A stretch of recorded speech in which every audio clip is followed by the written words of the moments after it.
Imagine कीजिए 130 kilometre प्रति घंटे की रफ्तार से दौड़ती हजारों टन की ट्रेन और अचानक एक यात्री पतली सी लाल जंजीर खींच देता है और कुछ ही सेकंड में पूरी ट्रेन चिकती हुई रुक जाती है। लेकिन सवाल है, इतनी छोटी चेन इतनी बड़ी ट्रेन को आखिर रोकती कैसे है?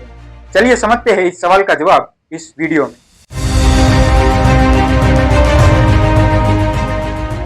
लेकिन इससे पहले वीडियो को लाइक कर दीजिए और चैनल को सब्सक्राइब कर दीजिए ताकि ऐसे ही वीडियो आपको जल्दी से जल्दी मिलते रहे।